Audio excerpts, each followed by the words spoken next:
present with me because you can be doing all kinds of things.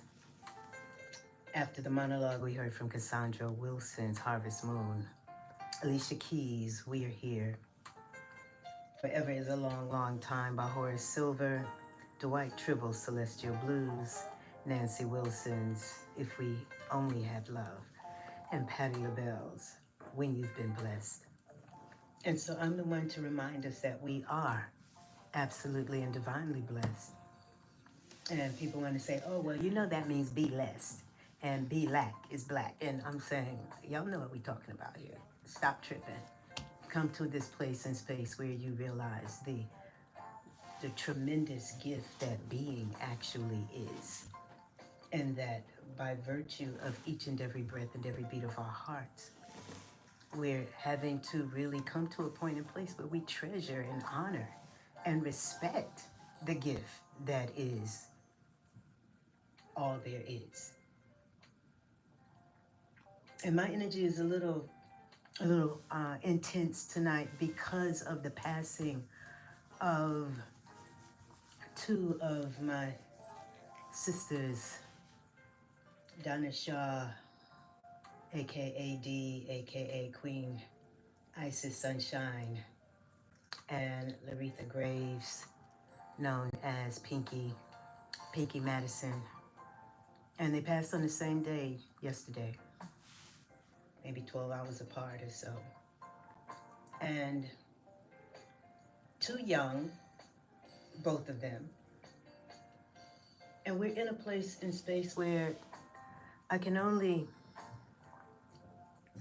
just say I am so grateful and so thankful that I had opportunity to touch their lives and be touched by their lives, to support their lives and have been supported with their living,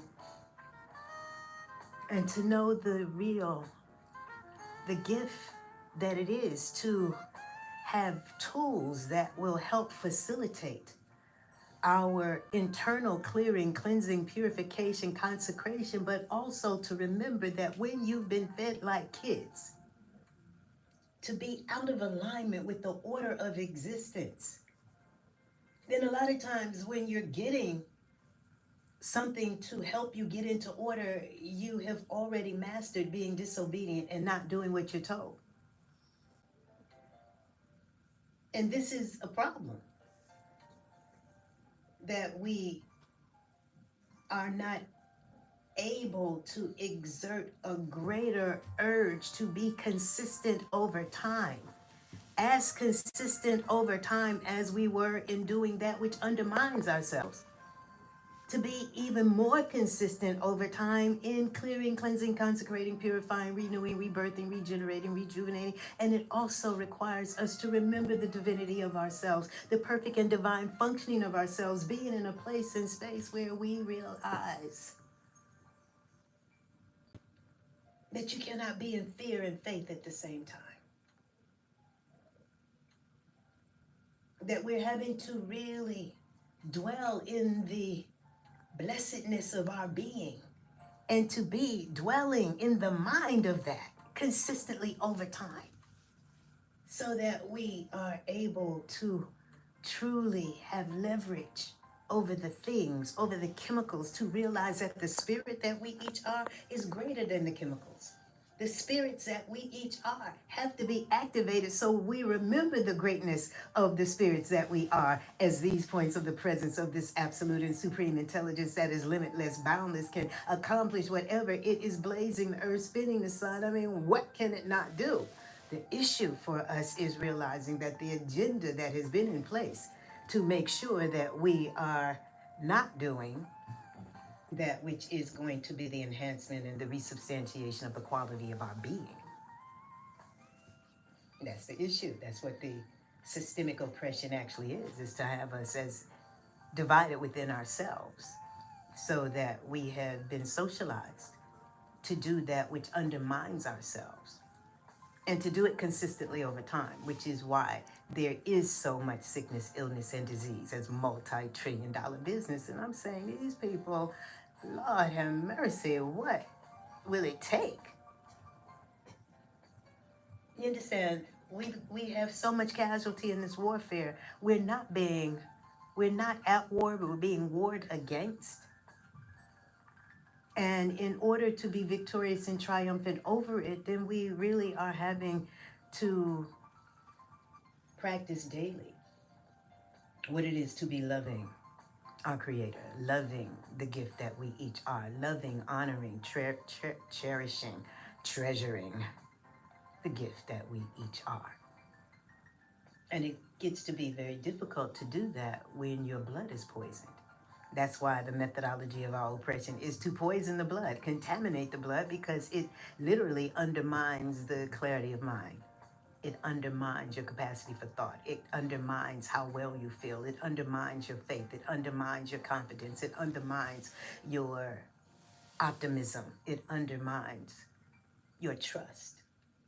It undermines your capacity to be consistent and diligent in doing what is truly in your best interest consistently over time, when we have been socialized to do that which is not in our best interest consistently over time. And so no matter what the prognosis, no matter what the diagnosis, no matter what the numbers say, the commitment to living, the commitment to life, the commitment to honoring, the commitment to standing, the commitment to that which is beating our hearts and breathing us, and not only just the commitment to it, but the conversation with it, the communication with it, the praying, the praising, the acknowledgement, the activation of our faith, the victory in remembering the divinity of ourselves. Because when you are in a place and space where you don't know what is happening within you, you don't know what to do, and you go to these ones and those ones and these ones and those ones, and they say, well, let's try this, and those ones and these ones, well, let's try this. Well, we're going to send you over here, and I've got some specialists over here, and nobody is giving you the proper diagnosis, because nobody is telling you that what you are suffering with is the accumulation, the concentration, the contraindication, and the saturation of your tissues with parasites, organisms, bacteria.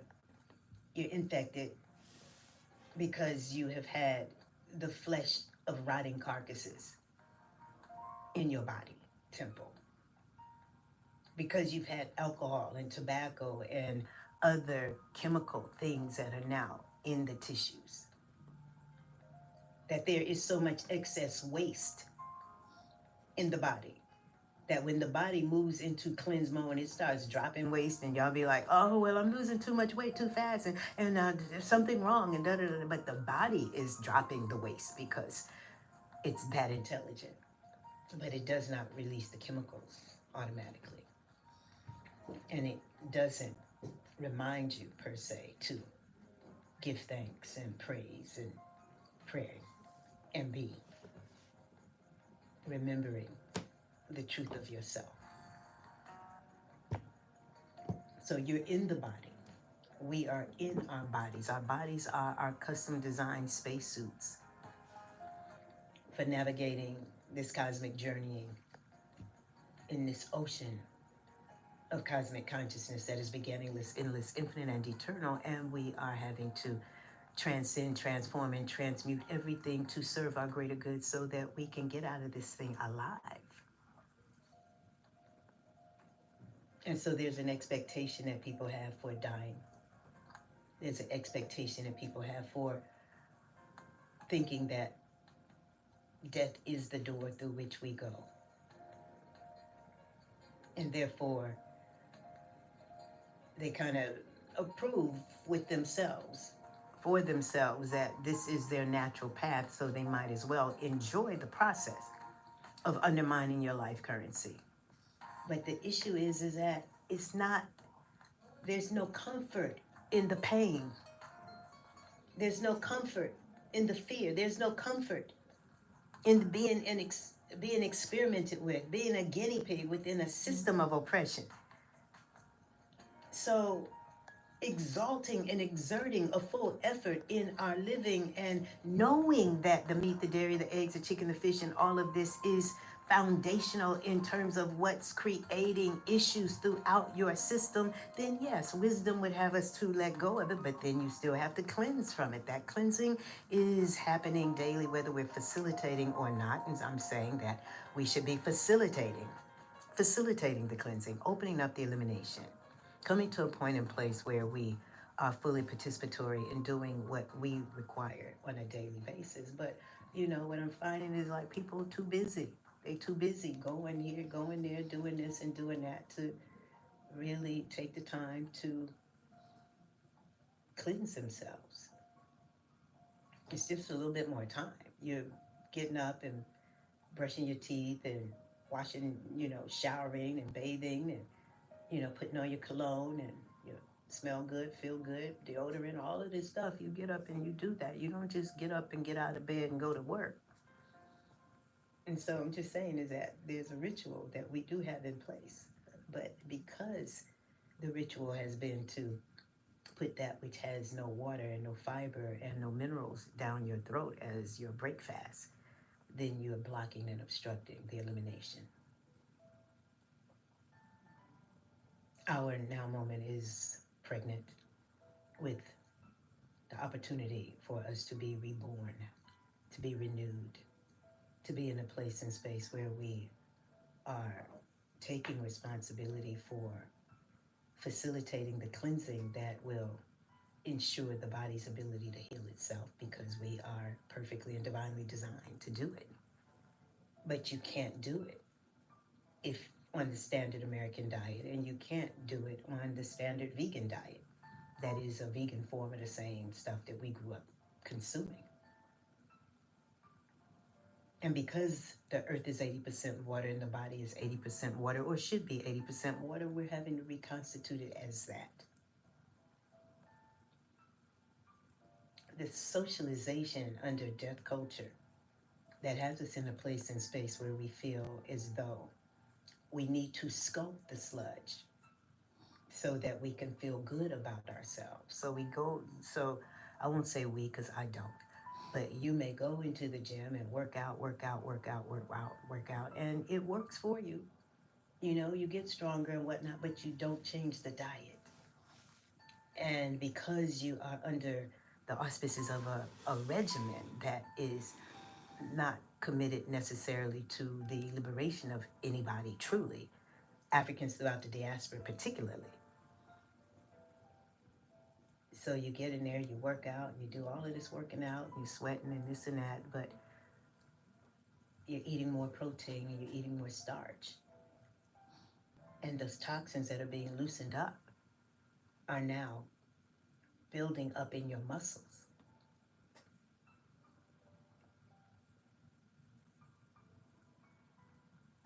And you can sculpt the sludge all day long, but it does not give you the exalted thought that allows you the exalted walk that is consistent with where we are being called to remember that we are these points of an absolute and supreme intelligence, and we are here to be the personification of its light, its love, its wisdom, its truth, its peace, its poise, its power, its potency. So just looking good and feeling good and being able to walk this long and run this long and whatnot does not mean that we can outthink a system of oppression, particularly where you're still feeding your children hot dogs and hamburgers and sending them to public school to have them sitting down and have taken out everything that literally was intended to ensure a whole wellness of personage through the education system that has now proven itself to be foundational in supporting people in being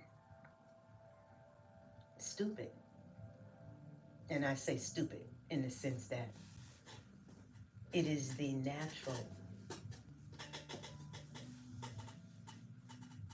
order of being to exalt a full effort in living. Nothing lives to kill itself, undermine itself. So when I say that the educational system supports the children in becoming stupid, I'm saying that they do not care to live and exalt and do what's in their best interest, that they want the artificial colors and flavors, they want the hot dogs, they want the McMuffins, they want everything that undermines their capacity for true thought and for understanding the will of existence as their own will. You understand, we are in a system that is intending to ensure that our children and grandchildren and great grandchildren are emotionally inept and incapable of really having good, wholehearted thought and relationships in love. And we see the divisiveness. We see what they call broken families, the divorce, the single-headed households. What they were saying when I was in college are illegitimate children. This is a part of the agenda, because in order to have a strong nation, you have to have strong communities. In order to have strong communities, you have to have strong families. In order to have strong families, you have to have people who are respecting their perfect and divine design, and they are feeding to facilitate optimal cellular functioning. This is what real constitutes real health, not just indulging in every freaking thing that's available in a death culture that's creating and facilitating everybody becoming cash cows in sickness, illness, and disease. And then on top of that, or in addition to that, the inebriation, the intoxication, the tobacco use, the alcohol use, and whatnot, what I refer to as the weapons of mass destruction. And so we have to really see it for what it is. This is our evidence of being warred against, because there is nothing natural about these things. You cannot go into the field and find cigarettes. You cannot go over here and find alcohol. You understand? And then to take natural fruit and ferment it to the degree to which it's creating, and it's not even the fruit, the hops and grains that are creating the alcohol, but then the fruit that's fermented to create alcohol. So that now your brain is not functioning well. And the alcohol that is produced here in the States, a lot of times it exacerbates your anger, puts you in a place where now you do things and say things that are not necessarily the best things to do or say. And I can pretty much guarantee you that there has been no rape, no pedophilia, no incest and impregnation of family members, daughters by fathers and grandfathers and whatnot, and all of this stuff that's been going on that people don't talk about. But it's still the family secrets. There was alcohol, there was tobacco, in addition to the rot of carcass, the aborted fetuses, the artificial colors and flavors. To be complicit and complacent with your own cellular oppression is the evidence of your behavior having been modified, because there's nothing natural about it.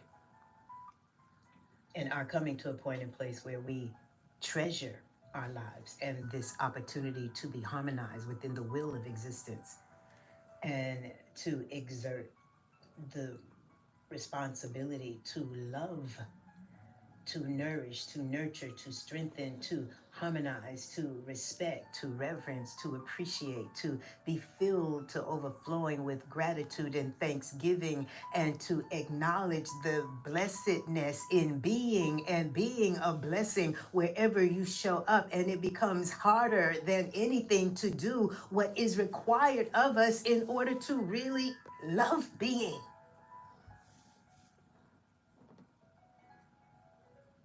And the tragedy and the travesty of being poisoned all of your life in microdoses of all of these chemicals, and then become addicted to what I refer to as the gateway drug, which is white sugar, that opens the door to all of the addiction. This is warfare. This is genocide. This is what is creating all of the sickness, illness, and disease. This is what's creating the mindlessness, the thoughtlessness, the wickedness, the distortion, the degradation, the violation.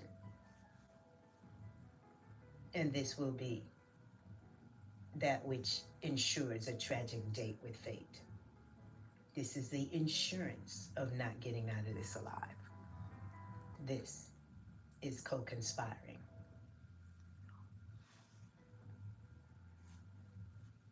with the elimination of of our lineages. We can do better, and we need to do it now.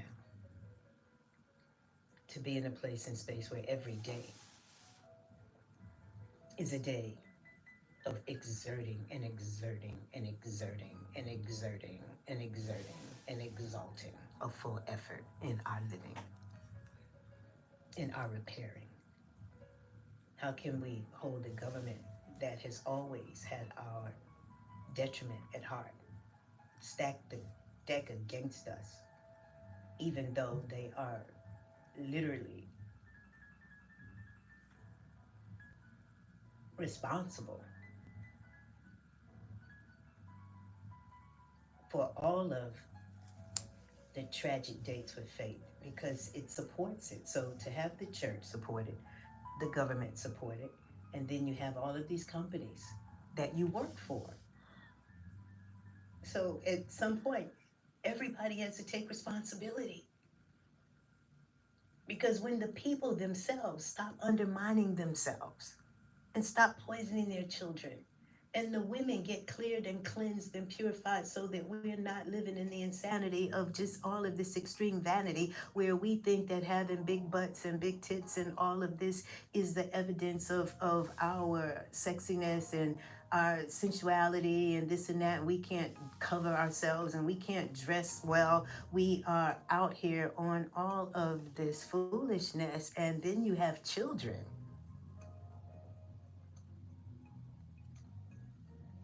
And so this is what happens is that you lose your virtue and your children lose their innocence.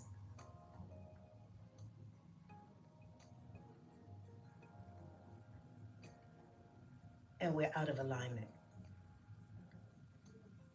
with the sanctity, the sacredness, the divinity, the duty, obligation, and responsibility in ensuring the progression of our lineages. And therefore, we cannot truly honor those through whom we've come in such degradation, violation, and disobedience. And you know how it was when you were a little girl, a little boy, and you did stuff, and you do stuff that you know it ain't right, right? You know it ain't right. You know you're gonna get a beating for it. You know you're gonna get punished. You know you're gonna get time out. You know they're gonna say something to you. You understand? But now you grown. You ain't got nobody to answer to. But mama's tapping that butt. You understand? And fear and trepidation and not knowing and being dependent upon people who don't know. It'd be better to care, to be harmonized with the will of existence, and to honor the functioning of your body as your gift, your intelligence, to realize that you will never have anything greater than yourself. There's no amount of money that's ever been minted, no amount of coin, no amount of money that's ever been printed, no amount of coin that's ever been minted that has greater value than each and every breath and beat of our heart. The issue is our restoration, our reorientation, our reconciliation, our clearing, cleansing, our redemption, our repentance, and whatnot, so that we're restored because we can be restored, we can be cleansed, we can be healed, we can become whole, we can do this. It is what there is to be done. And we could not be here and be the ones that we are, coming from the greater ones that we've come through and being the vessels for great ones. I'm just saying, let's get into the frequency and the energy of living for life, not dying as an addict, not dying as a follower of the forces of Satan, Lucifer, and the devil. And say, well, we always heard, but we don't know who the hell that is. Who is that? Who's the one influencing you? The church, the government, the school systems, the corporate deities of death. The meat, dairy, eggs, chicken, fish, alcohol, tobacco, all of the vaping shops, and all of this. Stop killing yourselves. It's time for us to live, to love, and to be qualified for continuance in existence because we are showing up, showing out because it is our time to rise.